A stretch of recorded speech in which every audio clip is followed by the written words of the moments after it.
Edward Furlong. You don't think he's coming to save him. You know we're doing the facts about the movie right now. Like we're not actually breaking down the movie, right? You know, you talk for like fucking 30 minutes and we sit here picking our noses and looking at our phone while you say all this shit. And then I have something interesting to say and you got to do that. You're a fucking jackass. Would you like to give your score? Great. I will give my score and I will log off. I'm done. Okay. Done with the podcast or our marriage? How far are we going here? Just fucking go.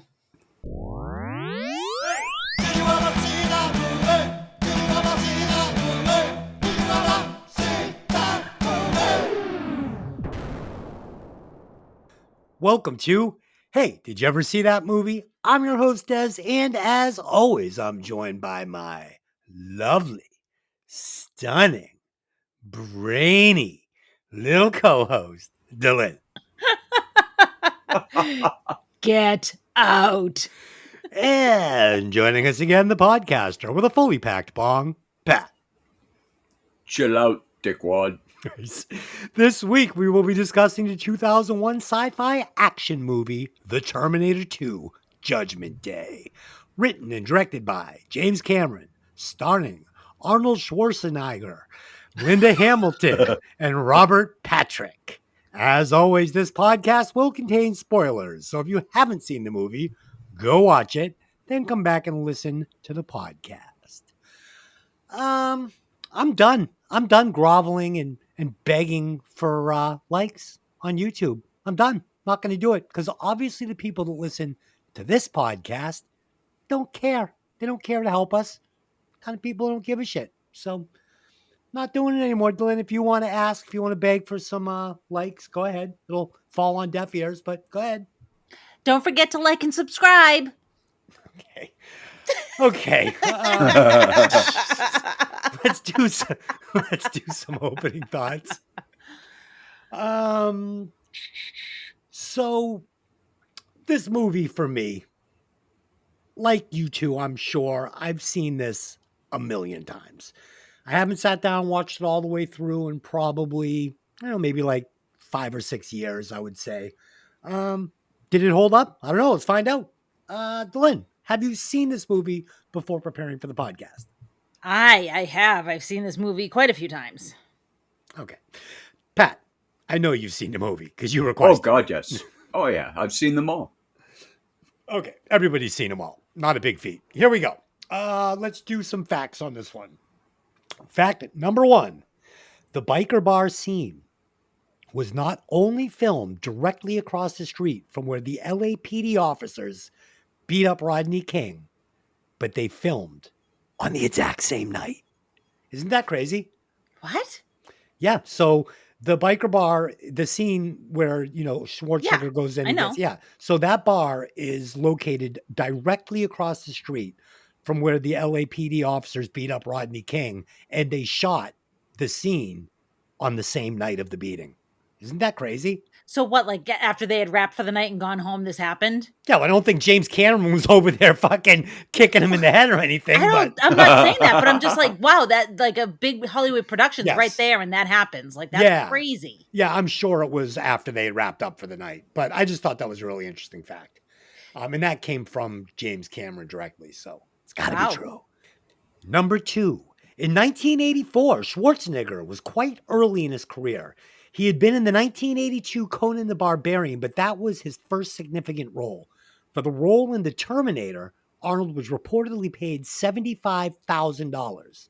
But for the sequel, he reportedly got a salary of $15 million. That is quite a boost in base. That is quite a boost in base pay. Yes, it is. Number 3, after the film came out, Universal Studios, along with Cameron, got to work on a new attraction that served as something of a sequel to the movie called T2 Battle Across Time. The whole event began with a pre-show being hosted by a Cyberdyne employee before you were brought into the theater. There you saw a mix of 3D film and live action performers. The attraction opened at Universal Studios in Florida in 1996. And fun fact, I actually went to this during the opening. I was staying down there at Disney, and I went and saw it. And this 3D experience was amazing. To this day, I cannot believe how good the 3D was in that theater. It felt like the liquid metal thing was like literally right in front of me. It was amazing for 96. Dylan, what do you got on this? Any facts? So, pretty much the thing I have is Robert Patrick. I actually just saw like a little short interview with him the other day, and he was talking about the training that he did for this movie and how he, uh, what his decisions were. And I thought one of them was really interesting, that his decision was to learn how to breathe solely through his nose. So, like when he was running, he's not huffing and puffing. He looks like a machine. He doesn't look like a person, and he got so fast, even running like that, he could catch up to Furlong on the dirt bike. Which was pretty cool. I was like, he can catch up to a dirt bike, okay. Yeah. And he had to like slow down so that it wouldn't ruin the shot, because he was going to catch up to him. But yeah, I thought that he did a ton of training, a ton of like working on making sure his face looked a certain way and he spoke in a certain manner, and it really pays off. He's really believable. Pat, do you have any facts on this movie? A couple that I found interesting during research. One, Robert Patrick was living out of his car when he auditioned for this movie. Wow. That's unusual. And the special effects with the liquid metal, the CGI was so difficult, it took 10 days to create 15 seconds of film. Wow. Yeah. That's that's what I said when I read it. I was like, holy cow. This is, on a personal note, this is one of the few sequels that are actually as good, if not better, than the original. Oh yeah, this is better. And you find out as you watch the movie that the T-800 is a learning system. It learns behaviors and things as it goes, whereas the T-1000 is strictly you get the impression it's strictly a killing machine. That's all it does. Let's do a box office on this one. With a budget of $100 million, which was a lot of money back then to put into a movie, it grossed $520 million. So, yeah, investment paid off for the studio, and it was considered a box office boner. This one was smash hit. Okay, let's do a synopsis. A cyborg, identical to the one who failed to kill Sarah Connor, must now protect her 10-year-old son, John, from an even more advanced, powerful cyborg. He does not look 10 years old to me. I think they messed the casting up a little bit here, age-wise. But I was saying to Delin before we started recording, I'm glad we didn't get a Macaulay Culkin age child like from Home Alone. It just wouldn't have worked. 10-year-old would have been too young here, in my opinion. It is LA in 2029 AD. The world has become a wasteland of wrecked cars, destroyed buildings. The voice of Sarah Connor starts narrating. 3 billion human lives ended on August 29th, 1979. I'm sorry, August 29th, 1997. Even the survivors of the nuclear fire called the war Judgment Day. They only lived to face a new nightmare, the war against the machines. We see a battle between human guerrilla troops and the technically far superior robotic army of the machines. A man is saluted by his soldiers as he crosses the destroyed hallway and starts to inspect the battlefield from a safe distance. Sarah's voiceover says, Skynet, the computer that controlled the machine, sent 2 Terminators back through time. Their mission to destroy the leader of the human resistance, John Connor, my son. The first Terminator was programmed to strike at me in the year 1984 before John was born, and it failed. The second was set to strike at John himself when he was just a child. So flashback to present day, a man is transported to the past. It is a Terminator. In a different part of town, a police officer calls in a strange electrical disturbance to headquarters. A strange round hole burned into the fence, and he approaches it and is approached from behind by a naked man who instantly kills him. The man picks up the cop's gun, enters the police car fully clothed, and accesses the car's computer to find the address of one John Connor. I know I covered a lot here, but we kind of knew the beginning, so I'm kind of glad that they kind of skipped through it as quickly as they did. They just give you a little refresher in case you didn't see the first movie so that you understand what's going on. Des said this to me, and I totally agree with him. This guy kills a cop and gets into a cop car, and just that's it. Like, nobody's like, hey, Joe didn't come back from fucking from patrol. Yeah, has anyone seen his car? Can we maybe hail his car and see where he's gone to? Yeah, seemed a little stupid, but okay. So first off, I love this contrast between the playground, present day, into this futuristic fight against the machines. It's really good. Did it look a little janky? Did the ships look a little bit like models? Kind of. But at the same time, it still looked great in that this is great sci-fi and I'm having fun kind of way. You know what I mean? Like, I didn't want to judge it, but they kind of looked like models. It looked a little small. It's 1991. This is cutting edge at the time, and it still passes for decent practical effects. I mean, it wasn't CGI, this opening scene. I'm guessing these are little models and stuff. So I appreciated it. I thought it looked good. Not to interrupt, but the scene later when she has the dream about the nuclear explosion, it's quite clear that it's models. Yeah. Oh yeah. Yeah. But it was but I don't care. One of my favorite scenes. Yeah, it's so cool you don't care. I like it. When the T-800 appeared with the lightning bolts and everything, when we first seen it, I thought I was watching the Highlander. Like, I was ready for the battle in the fucking underground parking garage, In this biker scene, I'm not sure because I didn't Google it, but I'm pretty sure that the guy playing pool with all the tattoos that gets chucked out the front window. The guy window, from Little Caesar. It is. So that's the singer from Little Caesar? Yes. Oh, that's so cool. Okay, I thought so. Yeah. And all right, so I love this callback we get. So in the first movie, Arnold, the T-800, he's going to go through the phone book and kill every Sarah Connor in LA, right? In the second one, we get the T-1000. He's going to use the police computer. He's going to find John Connor and his parents. And I thought it was great. But go ahead. I'm sorry. Well, I'm saying it's a callback to the first movie. But with that being said, this movie never feels like a lazy retread version of the first movie to me. No. And I actually feel like you can enjoy this movie without ever seeing the first one. Is it better if you've seen the first one? Of course, because then you get the setup of, is the T-800 bad? Is he good? You wouldn't understand that fun play here. But yeah, I think this one holds its own as its own movie. Feels like a fresh, crisp version of the original, which I was saying to Dylan earlier, honestly feels a little underwhelming compared to this one when you watch them back to back. You know?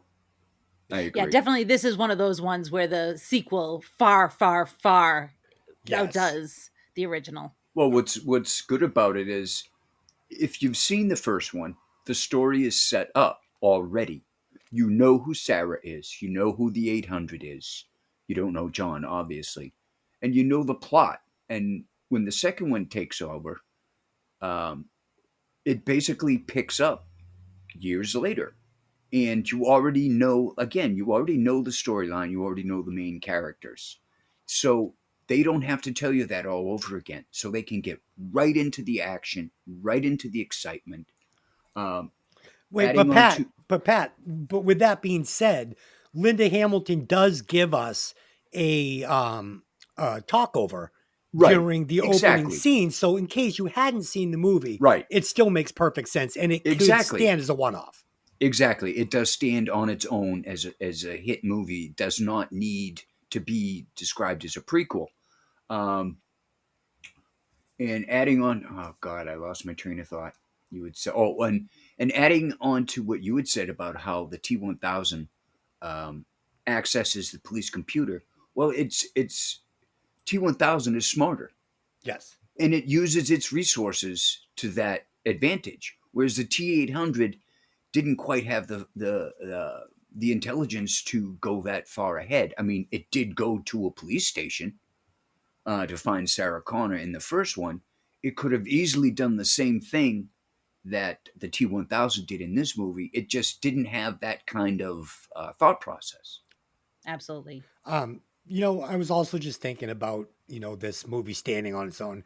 They also give us some really cool flashback scenes through like the recordings of Sarah going off in the hospital from the first Yes. movie.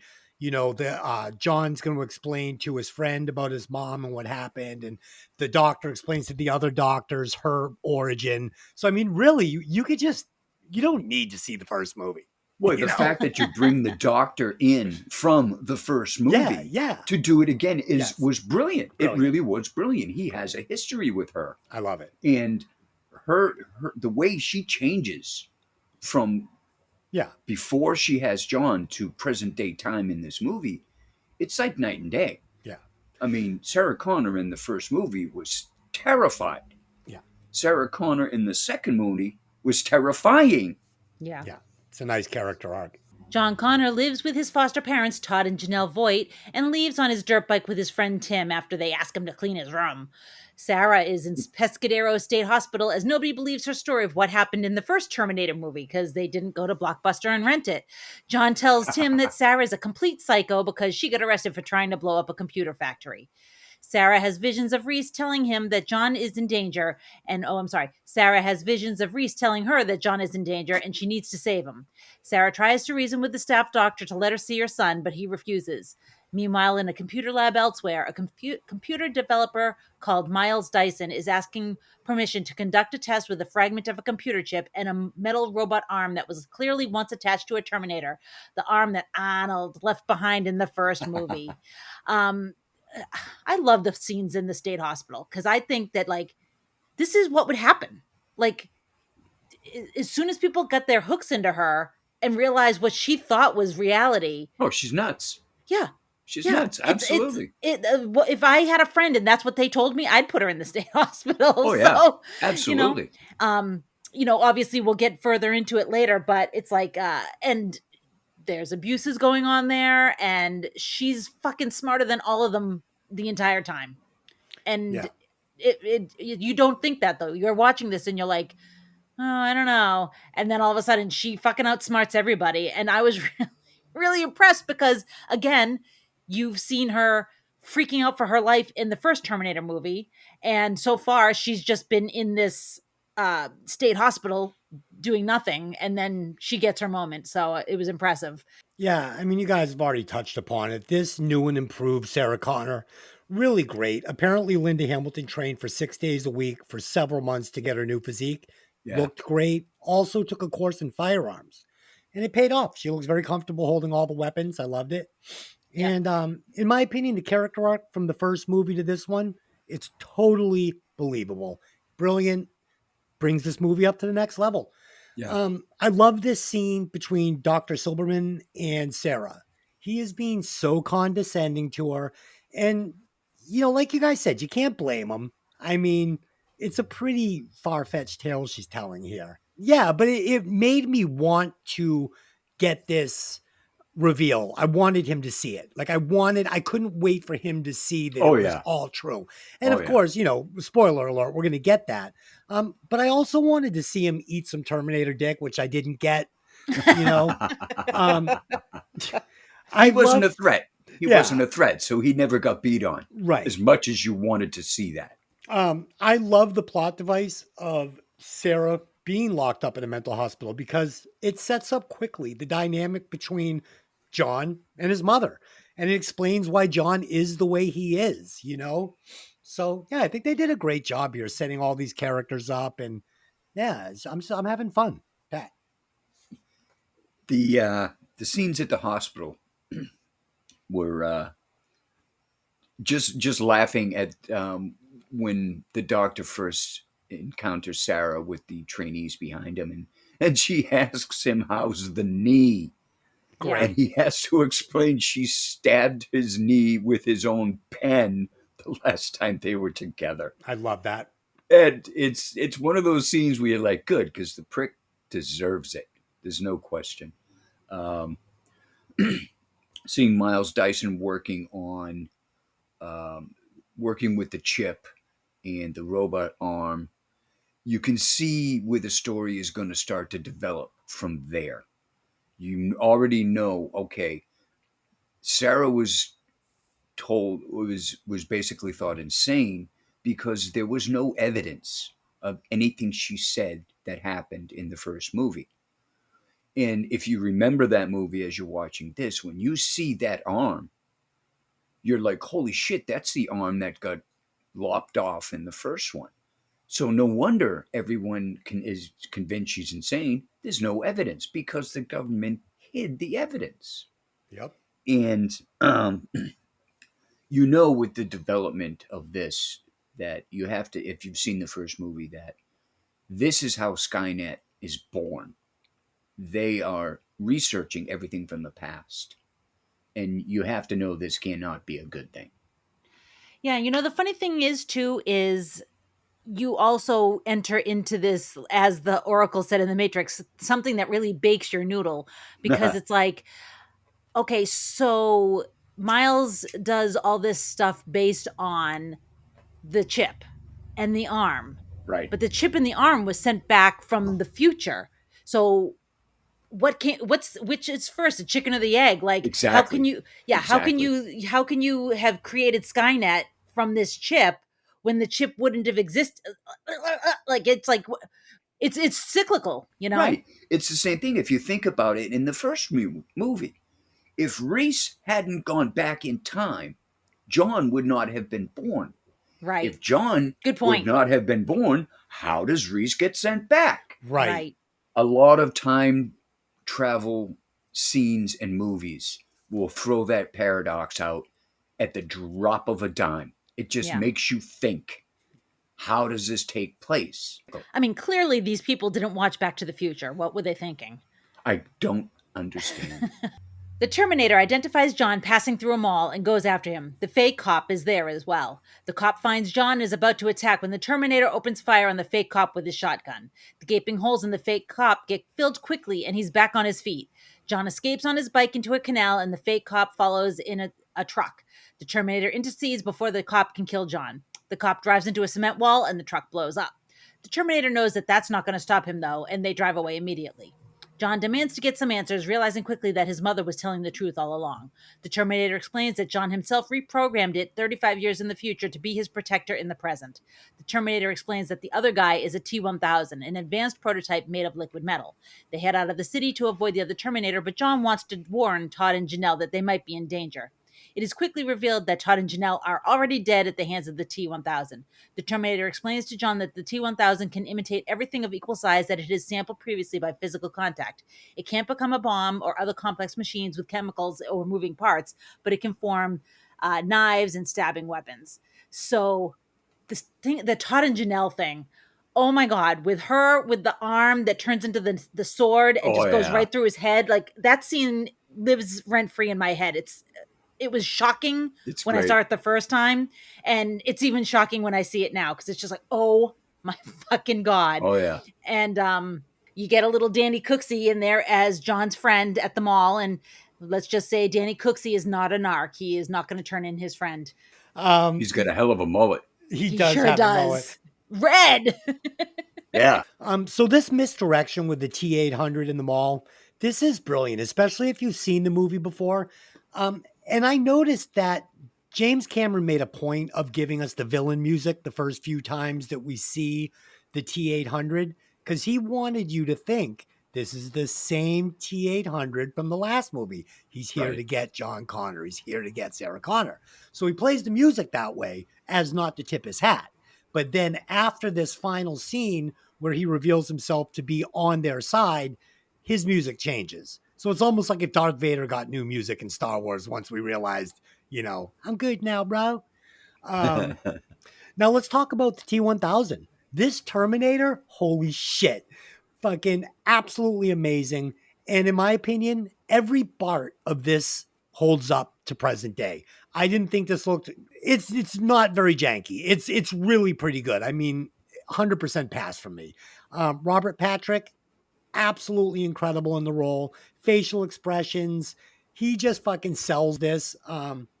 There is an actor that I can imagine doing it a little better. We'll get to that later. But apparently James Cameron, he held off on making this movie until the technology was up to par to present his vision of the T-1000. He had this thing ready to go and he's like, Not yet. Not yet. And then finally, the tech got there and he was able to do it without limitations. And wow, what a success. The budget for the special effects was huge. Yeah, yeah. And I love this foil between the two Terminators. We get the speed and the agility of the T-1000 versus the raw power and relentless forward momentum of the T-800. So this is perfect, man. They are just, it's like two equally matched robots just slugging it out. Sure, the T-1000 definitely has the edge in tech, but you know, what he has in tech, the T-800 makes up for, and just, again, just no give, never gives up, keeps moving forward. Just it's a fucking great foil. I really loved it. And like the Lynn said, wouldn't every cop in LA be looking for that missing cop car? I mean, it's got the number of the car in giant white letters on the roof. I mean, not going to be hard to find, right? Well, think about this. Think about this. He took on the personality of the cop, the shape of the cop. He can also mimic the voice. Yes. So if he can mimic the voice, there's absolutely no reason for the police to think there's anything strange going on, because as far as they know, he's still driving around. Yeah, you actually make a very good point. And you know what? I wish, this is why we do this podcast. I wish James Cameron had added a scene where the headquarters, Yeah, exactly. So I wish we just got a quick scene where it explains that the headquarters still thinks that that cop is up and running. Out there working. I'll go with Pat on that, though. Let's just say that it was a cut scene. It was there. I think it's kind of a given once you see the Terminator pretending to be Janelle. Yes. He's on the phone. He doesn't just look like her. He sounds like her. Oh, yeah. So I kind of automatically take it as a given that the police have no idea the real cop's dead and the T-1000 is impersonated. I'll go with that. Pat, you know, it's funny you just said that. So this phone call scene, right? We get the T-800 versus the T-1000. And what's going to happen? The T-800 is going to outsmart the T-1000. Exactly. And I love that by giving the wrong name of the dog. So it shows that the T-800 is more than capable. The actress that plays the mother, she delivers some of the best facial expressions in this entire movie. She's Vasquez from Aliens. Yes, and she looks sinister when she's acting like the T-1000. Oh my God, this is like, you go into this actress' head. She's really bringing it, man. The look she throws at Todd, who's off scene. Yeah. When he asks what's wrong with the dog, just the sideways glance of her eyes, and all you see is the shoulder go up. The screen is contained to just her. So when the camera pans to the right and you see the arm become this long ass blade, you have to go, ooh, that's nice. And very nice. On a personal note, the actor who plays Todd, this is the youngest I've ever seen him. He was in many episodes of the series 24 with Kiefer Sutherland, and he don't look anywhere near that young. At the hospital, a policeman shows Sarah photos of the Terminator and tells her that John is missing, but she plays comatose and refuses to say anything, although she does pull a Hannibal Lecter and palms a paperclip. John orders the Terminator to help him rescue Sarah. The Terminator is mission-bound to obey John's orders and has to comply even though he thinks rescuing Sarah is dangerous, as the T-1000 is likely to be there. T-1000 reaches the hospital first, copying a guard and heading to Sarah's cell. Meanwhile, she's already freed herself and makes sure she gives the orderly that licked her face a piece of her mind on her way out of the building. Holding the doctor hostage, she makes a run for the elevator, only to find the T-800 Terminator getting off it. Considering the last time she saw him, he was trying to kill her, she runs and is stopped by the hospital staff. The Terminator gets rid of them to save Sarah, but T-1000 is coming. They run, and T-1000 gives chase until they escape in a car. And Dr. Silberman is very glad that he wore his brown pants today. Yes, he is. Nice reference. Yeah, because this whole scene is fucking amazing. The slowdown, that music, the music, and her going, no, and backing up, like she's it's so believable. Comes to a screeching stop, slides down to the floor. So believable. Gives me chills every time I see it. It's so well done. The emotion is so palpable. That's her nightmare. That's her nightmare. It's literally her nightmare. And then the fucking T-1000 walks through the bars. Awesome. And the face, crazy. So good. Yeah. And I loved how the gun got caught. Yes. Because it can't go through the way he had to turn it to get it through. And the ultimate part of that scene is watching the pen cap fall out of Dr. Silverman's mouth when the T-1000 goes through the bars. That was just perfect. It was just satisfying. Exactly. Finally, after 2 movies, a movie and a half, he gets it. It's as satisfying as watching Sarah beat the shit out of the orderly that licked her face. Yeah. If anyone deserved a kind of beating that he got, he deserved that. Oh, yeah. And that wasn't the first time, so guaranteed. A lot of people give Edward Furlong a bad rap, but for a kid actor that had never acted before, I thought he played this character perfectly. Like, yeah, I mean, does the whiny stuff get a little annoying after a while?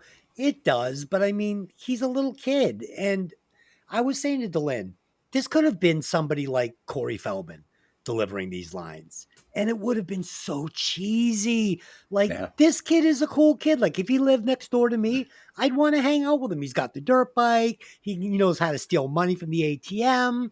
That was brilliant, by the way. Yeah, he's a cool kid. And I thought Furlong felt believable. I enjoyed the character very much. Yeah, he feels genuine in the role for sure. Well, he definitely was in that weird growing area where his voice is starting to break. Yeah. And this took so long to film that he was actually growing because he's a kid. Yep. And there was scenes where it was further along in the movie and he was taller than he was. So they had him like standing in a hole next to Linda Hamilton. So he looked shorter. Yeah. They also had to overdub a lot of his lines from the movie. He had to go back and re-record. And well, that's understandable because he had to actually take acting lessons because this was his first role. He had to take acting lessons to get the part. And I wrote it somewhere. I couldn't find it, but I did remember when you brought up Edward Furlong. In the beginning of this movie, you really don't like John. He's got a chip on his shoulder. He's angry. He's disrespectful. And up until he realizes that everything his mother told him was true, you don't like him. But after that, he relaxes. He's not as uptight. He's not as angry. And I'm glad they got that out of the way quickly. Yeah. I thought that Cameron did a brilliant job of building the relationship between a robot and a little boy to the point that I actually cared about the characters and their relationship. And I actually got the feels at the end of the movie. I mean, how are you going to get the feels at the end of a fucking Arnold Schwarzenegger movie with Furlong? I mean, that's some good character building right there.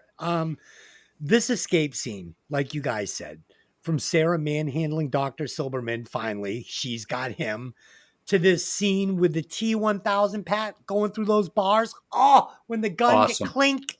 Oh, it's so good. One of the great things about the T-1000 was, and you see it back when he first encounters the T-800 at the mall, the way the CGI worked with every bullet hit, with every shotgun blast.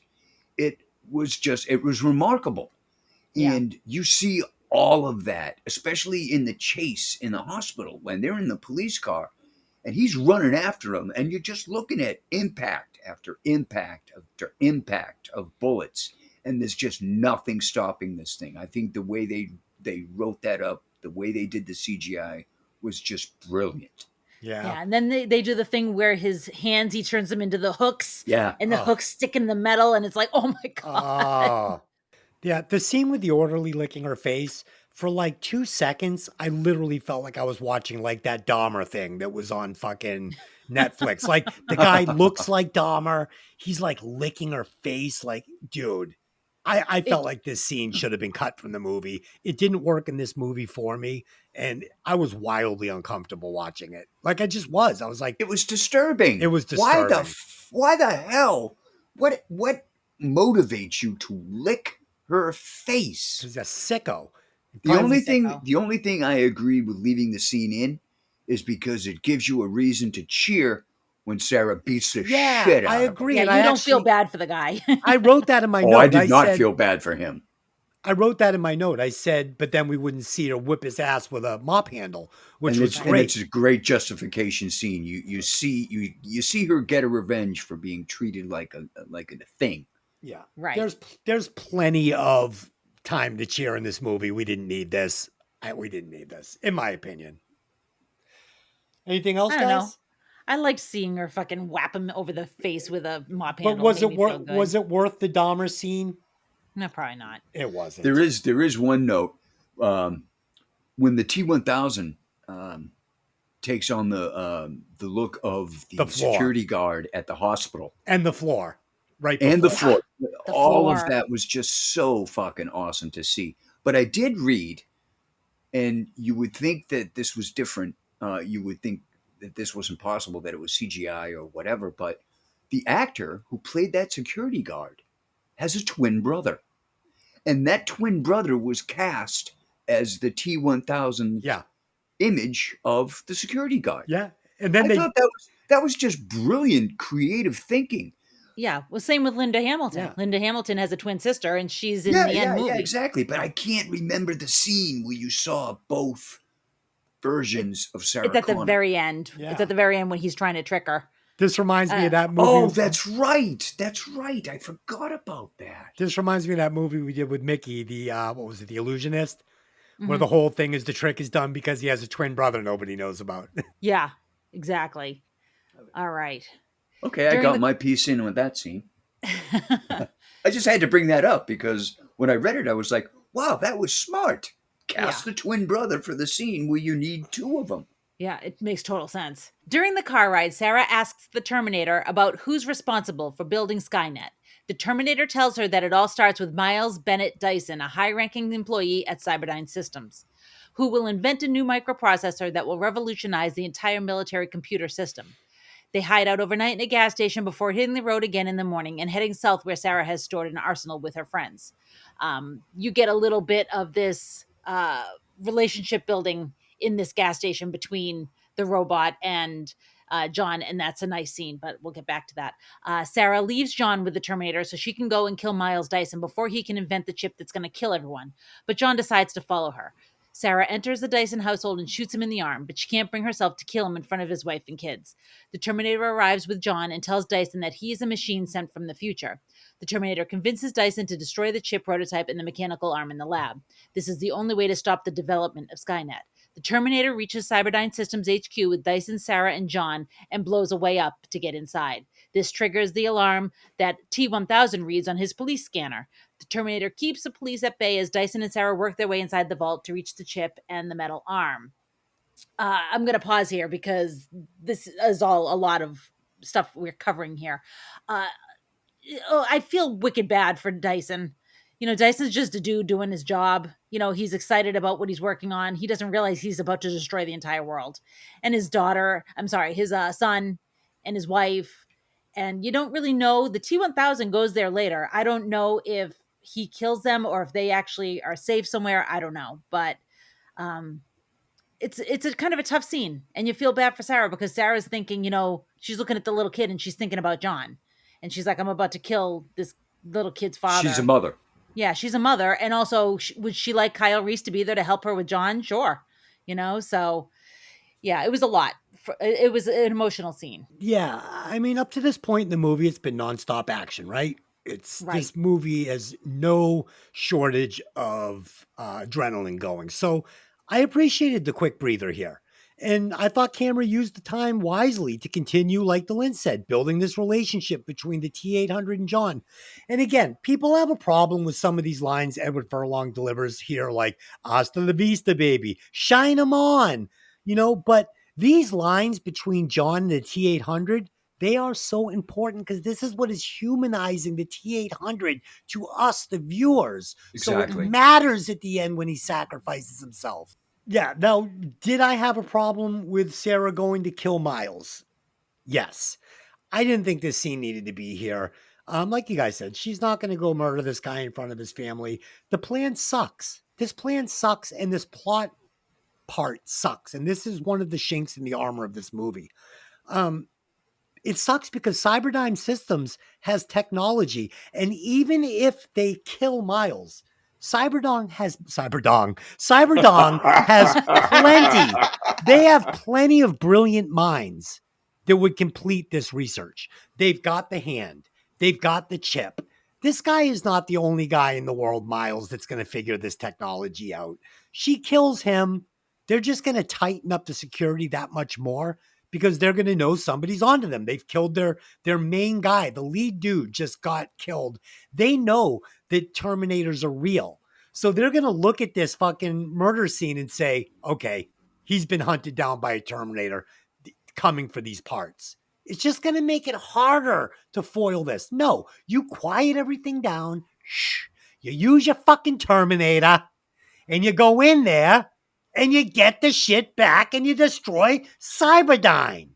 Okay? So this whole fucking thing felt janky and unnecessary to me. I didn't like this part of the movie. Although it did give them an excuse to have Arnold Schwarzenegger cut the skin off his arm, which was kind of cool. It was cool. And then he puts on the Luke Skywalker glove. Yeah. It's fine. Well, Pat, go. I think the biggest need for this particular scene is Dyson has no idea what he's doing, but he needs to be convinced that what he's doing is going to cause the end of the world. And the only way to do that is for Arnold to cut his arm off, take the skin off his arm. Do you need Sarah going on full assault mode? No, I don't think that was necessary. Especially when she can't complete her mission because she has a breakdown at the sight of his wife and son. But even if she does complete the mission, is that it? Can she just go about her business now? No, all the technology still exists at Cyberdyne, and they're going to find somebody to fucking develop it. But again, that's my point, though. They convince Miles that his research needs to stop and things need to be destroyed. You need that scene because you need the access to that building with their security and everything that's going on. They need a way in. And up until the fact that the security guard gets discovered tied up in the bathroom, everything worked fine. But I think I don't. Go ahead. I'm sorry. I was just going to say, I think the point of the scene of going to kill Miles and Sarah having the breakdown is Sarah, from the time they get her out to the time that this happens, she is a hard ass and she's hard on John and she's snappy and she turns a corner here because she still wants to save the world as much as she can, be it by saving John or by stopping Cyberdyne, but she softens towards John and she's kinder and gentler towards John. And I think that this is kind of like having her take a step back from the uber crazy muscle mommy. She gets her humanity back. A little bit. She's so driven to stop what's going to happen that she's become too hard. Yeah. And exactly. The scene of Danny protecting his father, the wife protecting Danny, this all snaps her back to the fact that she's a human being. She has a son and she needs to start taking care of him. Yes. Because it's like the complete opposite. When they're escaping from the hospital and she asks John, "Are you okay?" And he's like, "Yeah, he's fine. Yeah, I'm fine." But then she motions for him to come forward and he's thinking he's going to get a hug. And she's checking him for bullet wounds. It's like, Jesus, lady. Yeah. You're more concerned about your son not fulfilling his future that you forget that he's still your son. And he's a kid. Yeah. Yeah. It's, again, it's just great character building. And, this act from her shows you why he's so desperate for a parental figure in his life, someone that cares about him. And this Terminator has been sent there to protect him from the world, something that his mother has failed to do because she's just not there for him. She's locked up and, so yeah. Well, that's why the scene with Enrique, it shows the development and the interaction between John and the T-800, showing him how to give him high five. Yeah. He asks him to give him a high five and he hurts him because he hits him too hard. That makes you laugh. Oh yeah. Because he's like, "Oh, that hurt." Yeah. And Sarah, in her mind narrating the interactions and how this T-800 of all the substitute fathers that have come and gone, that this is the only one that measures up, and it's not even human because it'll never abandon him. It'll protect him. It will die saving him. And one of the best things about this movie is the evolution of the T-800 from the very beginning to the very end, and how it evolves. They go through enough time. They take enough time in this story to show these interactions and show how this thing evolves. Yeah, it's important to the end of the movie. It's very important to the movie, especially to the end of the movie. Yeah. Dude, this scene where he shoots the guard at the fucking little booth and looks down at fucking John and goes, "He'll live." Hey, you said you weren't going to kill him. He'll live. It's so good. It's so awesome. Good. All right, the SWAT team surrounds the building and starts shooting, which fatally wounds Dyson. Dyson offers to hold the SWAT team by holding onto a detonator that will destroy the lab, giving Sarah, John, and the Terminator a few precious moments to escape before he dies as the detonator sets off the explosives. The T-1000 arrives and sees the trio escape. He takes a hold of a police chopper and pursues them.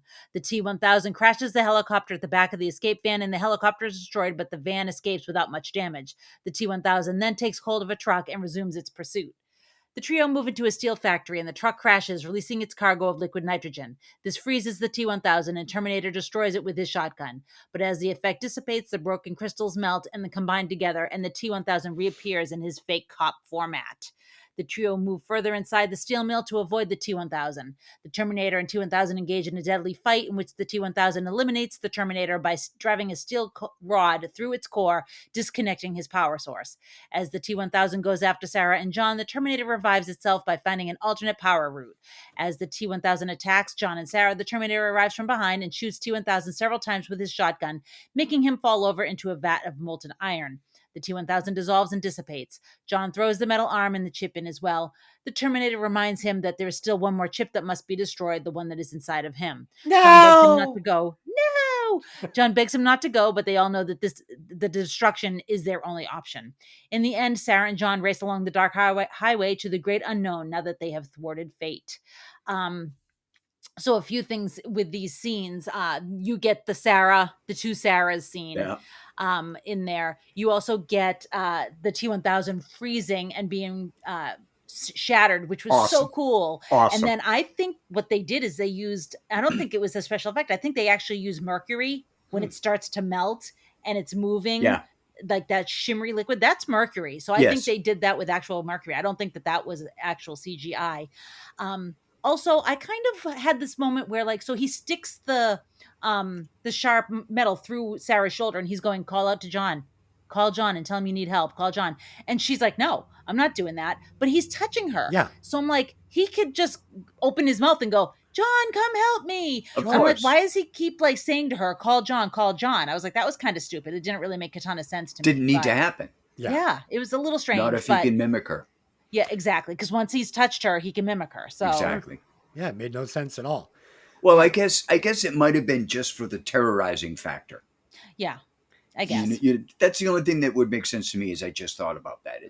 He's terrorizing her, and the T-1000 wants her to comply. So, and she's just too tough for that. Cameron just wants to use it again. It's a good trick in the movie, and he has the chance to use it again. We're loving it. You're not supposed to question it. You're just supposed to say, "Hey, this is fun." You know, that's what it is. It's a science fiction movie. It's nothing but fun. So I love the final act of the movie. We get some phenomenal scenes with the T-1000 morphing into things.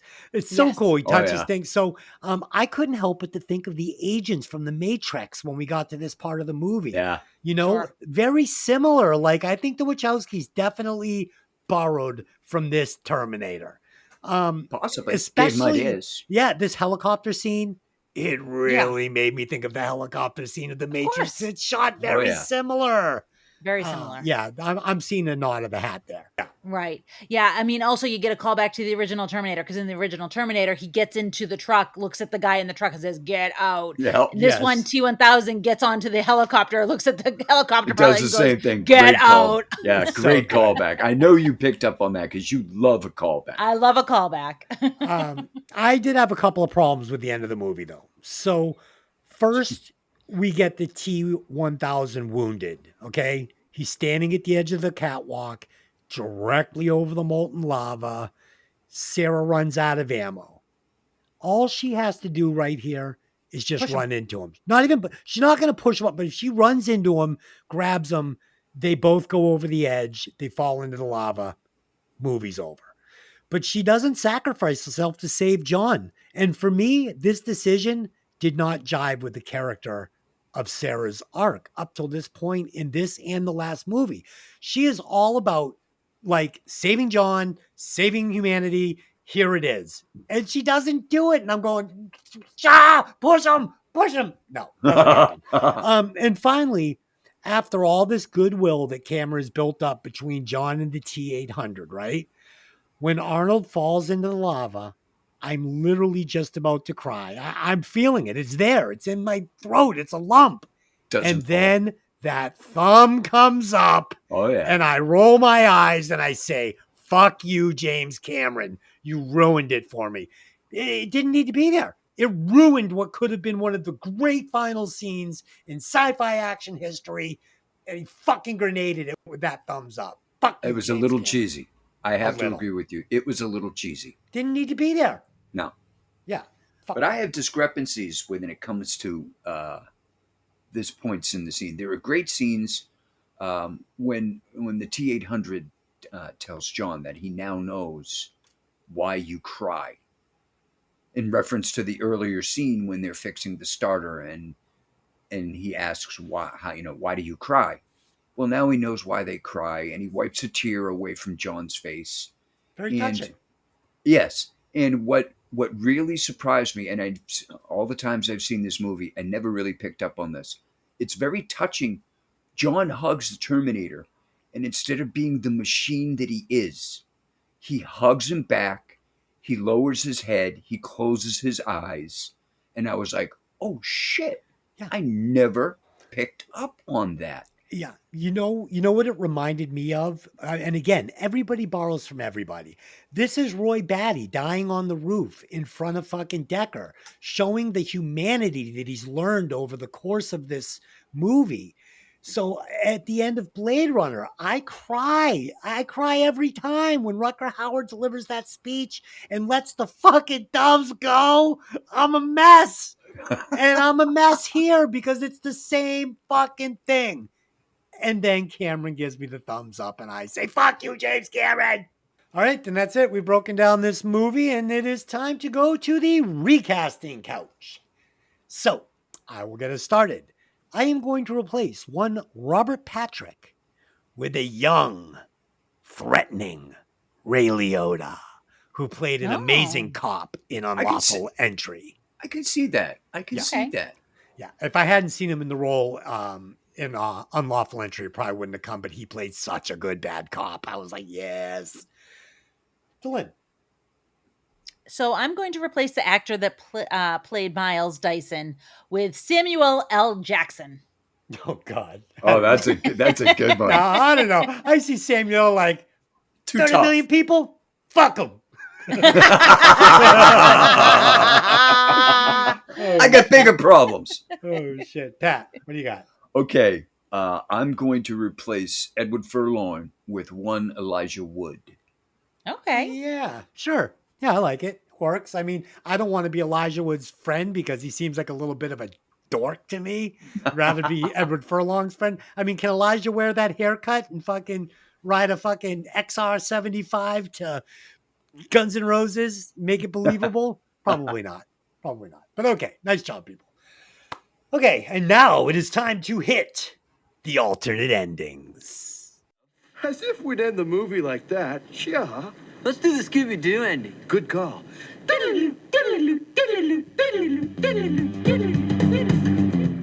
Okay, I've got a lovely one here. This should be good. It's not going to be good. So I have already alluded to my alternate ending. We have the T-1000 stunned at the edge of the catwalk. Sarah looks over at John and says, I love you.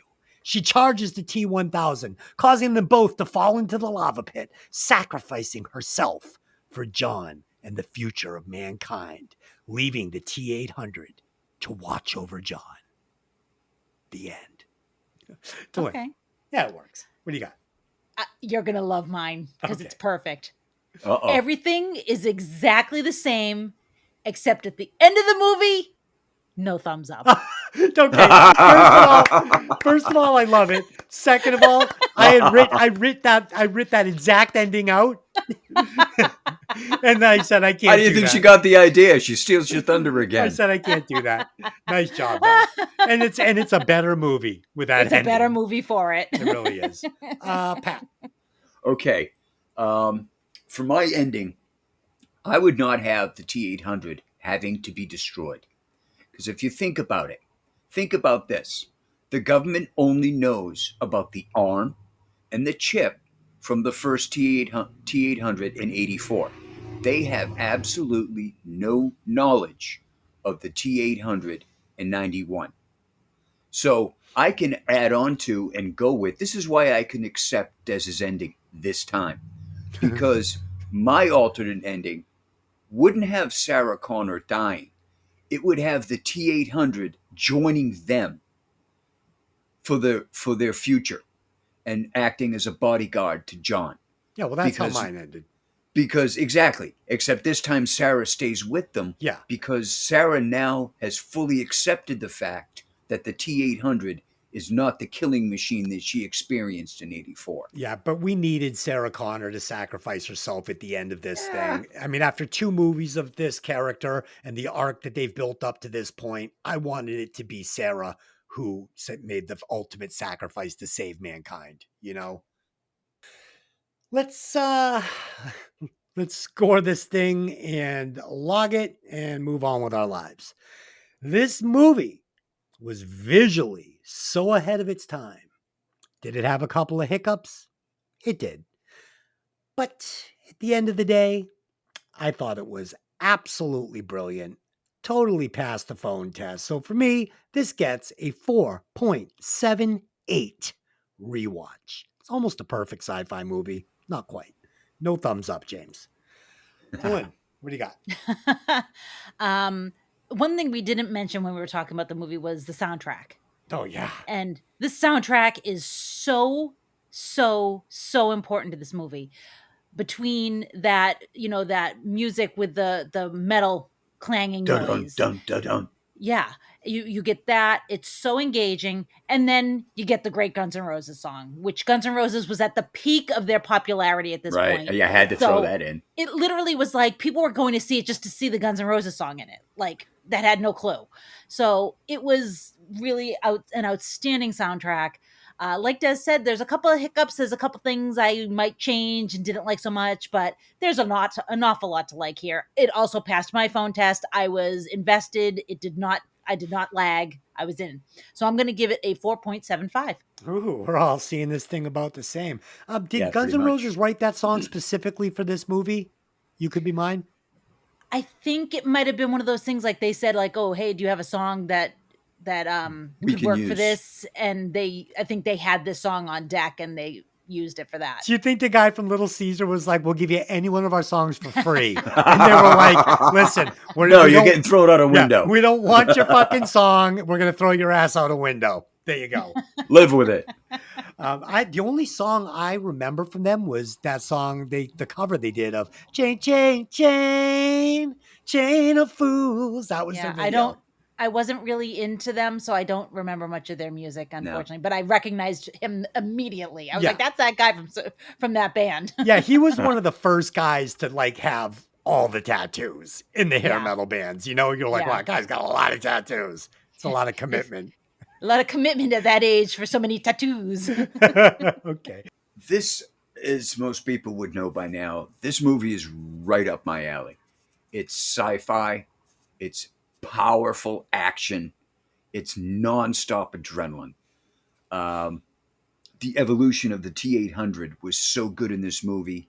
You really enjoyed all the characters that were put together. In reference to the soundtrack for this music, for the first one and the second one, the theme song that I would call the theme song, it's iconic. You hear this music without seeing anything, and your mind immediately goes to Terminator. Oh, yeah. It's just like the theme song for Beverly Hills Cop. You hear that music, you know where it's going. Yeah. The only thing I didn't like about this movie, and it's only because I did watch Genesis, and it explains how the liquid metal is controlled. Because you have to think about it. It's not a robot. It's liquid metal. So how the hell is that liquid metal being controlled? Dez is losing his mind. I won't go too much further into this. I'm gonna top you both, and I'm gonna give it a 4.81. 4.81. It took 42 paragraphs to get there, but we got the score out of Pat. Says the guy who goes on and on and on Man, and you guys, on. You guys are piling up on me. Dylan, calculate the score and tell us where this thing falls on the list. Okay, so the score comes out to 4.78 clean. And that is my score. That was my score. Yeah, and it's All Alone at number 10. What? No, I like that. And what is above and below it? Right above it is Daddy's Home. Okay. And right below it is Die Hard. Ooh, yeah, man. I don't know. I will accept that because I am an action and an explosions and gunfights fan, and there's so much more of it in this one than Die Hard. I already know. I think I know what Pat's answer will be, though. So if pressed and you had to watch one of these two movies, which one would you reach for? T2. Oh, see, not me. I'm going for Die Hard all day, every day. I'd actually just watch them both, one after the other. Oh, shit. So you don't have to choose. Which movie you push and play on? Die Hard, because of Alan Rickman. Yeah, it's Die Hard. Oh, yeah. See, that's why I can't choose between the two. I would have to watch them both back to back because you can't choose between the two. Both great movies. So good. Die Hard's one of those you come home from work and it's like fucking a bowl of macaroni and cheese. You put it on, you fall asleep. It's so good. Comfort movie. Yeah, okay. Absolutely. So that's it. We've done it. We will be back next week where we will be discussing Star Trek Into the Darkness. And if any of you listen to my old music podcast, Breaking Vinyl, you will remember that Fee was one of the hosts. And we've been talking, and he showed some interest in coming over and trying his hand at the movie podcast from time to time. So he chose Star Trek Into the Darkness. I've never seen it.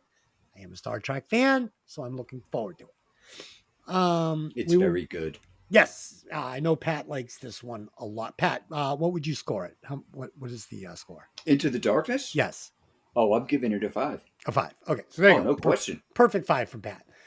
We will be back next week with Violent Vinyl, the updated version of my music show, which according to Seamus is the same show with Seamus. His name is Seamus. His I name's think you not did that. Seamus. Oh, did I say Seamus again? Yes. Oh, his name is Seamus. You'll always be Seamus to me. Yeah, we will be back next week. We will be breaking down 9 Inch Nails' Pretty Little Hate Machine, an album that I've never listened to. Pretty Hate Machine. There's no little. There's no little? No. It's not Pretty Little Liars. We're off to a good start.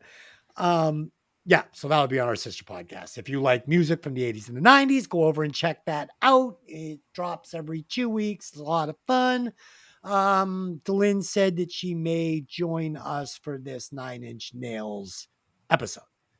Yeah, I might. I think I might. Okay, she thinks she might. So come over and listen to that. You can hear her hate me on a different platform. It's a lot of fun. Okay, so that's it. Until next time, I just have one question for you. You didn't tell them what movie we're doing next. I did. I said Star Trek Into the Darkness. Oh, right. I did that whole rap. Did you take an edible? Be honest. I was just going to say, okay, who's on the gummy now?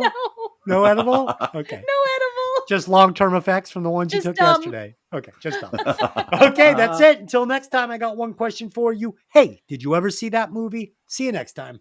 Peace.